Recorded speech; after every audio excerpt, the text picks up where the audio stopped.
안녕하세요. 제가 최근에 베이커리 카페 두 곳을 정리하면서 제가 겪었던 경험담을 좀 나누고 싶어서 영상을 켜게 됐는데요. 저 또한 이제 세무사님이랑 노무사님이랑 같이 작업을 하고 있기는 했었는데 이런 방향으로 가면 좋을 것 같다는 것들을 조언을 들었으면 좀 더 행정적으로나 경제적으로나 손실을 막을 수 있었을 것 같은데 누구 하나 알려주는 분들이 없었어가지고 제가 이렇게 영상을 켜게 됐습니다.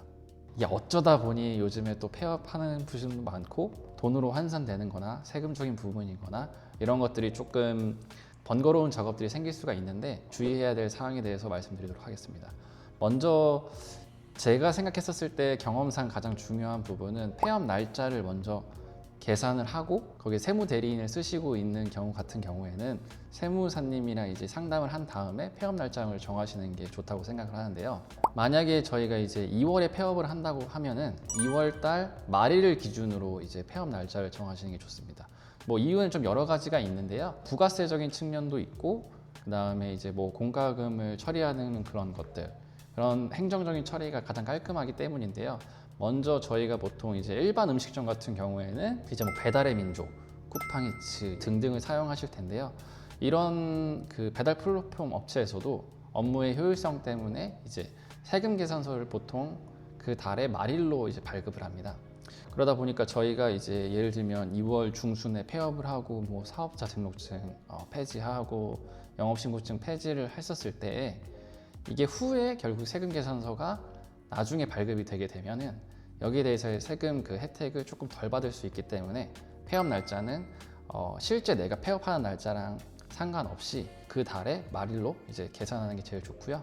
그렇게 되면은 이제 부가세 또한 이제 보통 저희가 3개월씩 나눠서 이제 뭐 1기, 2기 뭐 이렇게 되어 있긴 하긴 한데 이런 것들도 이제 미리 세무사님이랑 이제 시기를 선정하셔야지 이제 괜히 그 부가세 예정 고지라고 해서 세액을 미리 내는 걸 또 방지할 수가 있습니다. 그래서 내고 환급을 받으시는 것보다 애초에 신고를 하실 때 정확하게 하시는 게 제일 베스트여서 이제 그렇게 세무사님이랑 얘기를 하고 그 일정을 맞추시는 게 베스트고요.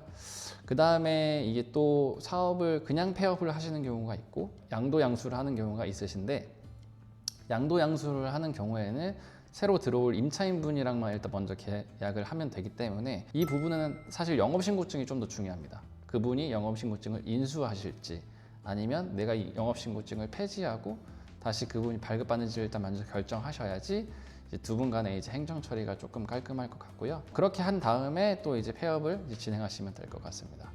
그리고 이제 지금 제가 말씀드린 대로 예를 들면 2월에 아까 말씀드린 대로 2월에 폐업을 했다 하면 그 다음 달 25일까지 부가세 확정 신고를 해야 됩니다.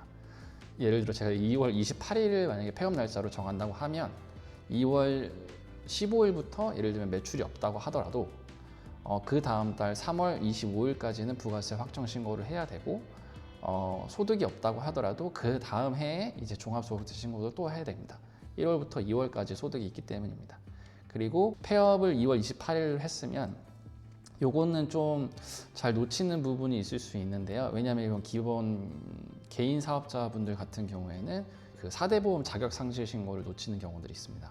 그래서 요 경우 같은 경우에는 2주 내로, 그래서 예를 들면 2월 28일 날 이제 폐업을 하셨으면 3월 14일까지 이제 4대 보험 자격 상실 신고를 사업주분도 하셔야 되고 그 근로자셨던 분들도 이제 해주셔야 되기 때문에 그 부분은 놓치지 않고 하셔야 왜 나중에 왜 돈이 나가는 거야? 난 폐업을 했는데 이제 그런 것들을 좀 나중에 또 후폭풍보다는 미리 준비하시고 하시는 게 나을 것 같고요.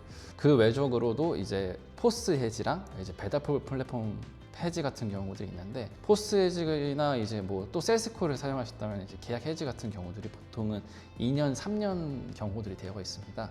요 경우 같은 경우는 물론 이제 그 업체분들이랑도 이제 상담을 해보시고 하면 좋긴 하긴 하지만 이것도 결국은 폐업 날짜를 정하기 전에 내가 이제 뭐 예를 들면 한두 달만 있으면 약정이 딱 맞춰지는데 이런 것들이 약정 수수료를 내는 게 더 이득이신지 아니면 그냥 한두 달 내가 조금 마이너스 보고 그냥 운영을 하더라도 이게 더 이득인지 생각하시고 이제 포스도 해지하시고 이제 그 세스코나 이런 것들 해지하시는 게 베스트고요. 아마 대부분 계약이 3년으로 기준이 잡혀 있을 거예요. 그래서 3년까지는 웬만해서는 하시는 거를 추천드리겠습니다. 그리고 이제 뭐 사실 배달 플랫폼 이제 해지 같은 경우는 전화로도 간단히 할 수 있기 때문에 그 부분은 하시면 되고, 이런 것들이 나중에 이제 자잘한 돈을 또 막아줄 수 있기 때문에 그 리스트를 꼭 작성하셔서 진행해 주시면 될 것 같습니다.